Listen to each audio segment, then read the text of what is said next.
Hey guys, welcome back to my tutorial series, video 2, lesson 2. We're going to recap what we did last video, which was we did scales and string names, and we're going to go into some chords, building some chords today. Get you playing some songs, but hopefully by the end of this video, if not by the end of next video. Alright, so let's jump right into the scales, and as soon as we get through that, we can start learning some chords and we'll be on our way. Okay, so let's go over the first scales we learned in the previous video here. So we started off with the C, I think we started off with G actually. So there's a G chord, which, like I said, we'll get into that later. So let's go through the scale again. We'll just watch my fingers. Awesome. And I'm using a different guitar this time. I apologize. The frets aren't as wide. It's a little bit easier to teach one on the classical, but I do not have that with me, unfortunately. So let's go through this one more time. The G chord, starting on the G, which is the 3rd fret on the low E string here.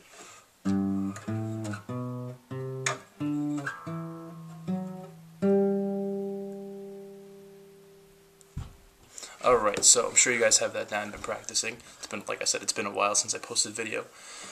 Let's go back into the C, which we learned last time also. There's a C chord for you, get a nice do going. And let's start on C.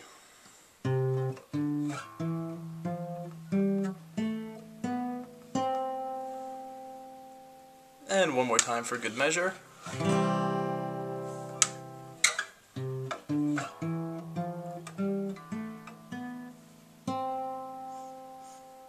Awesome, and that's the C. Alright, so let's start with G again. We're going to build a chord this time, and so let's go ahead and do that actually. So to start, here's the G chord. Here's how it's going to look when we're done.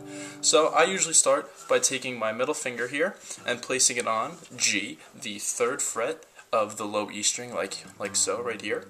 We're going to take our pointer finger and put on the 2nd fret of the A string, so that's our root right there. We have, and we have nothing down here yet. So we're going to finish it up with our ring finger on the 3rd fret of the high E string. And there we go. That is a G chord. Now I like to add my, I like to actually put my ring finger right here on the B string on the 3rd fret there. And that gives it more of a full sound, while, like I said, while also putting our pinky, now we're going to put that where the ring finger was before, on the high E on the 3rd fret there. So it gives us a nice full sound rather than this. That's without, and that's with. It makes it a little bit brighter. Alright, and that's a G. Go over that one more time.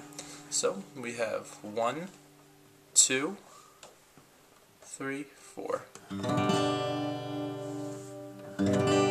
And I'm going to take this opportunity to teach you a good skill here.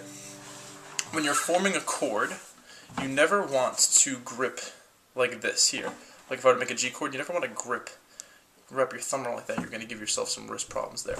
So what you want to do is you want to keep the pad of your thumb on the back of the neck here, and you want to arch your fingers. You want to arch them real nice there. Get a nice gap. So, if we look at it from, my strap's in the way here. If we look at it from here, get a nice gap there, right there.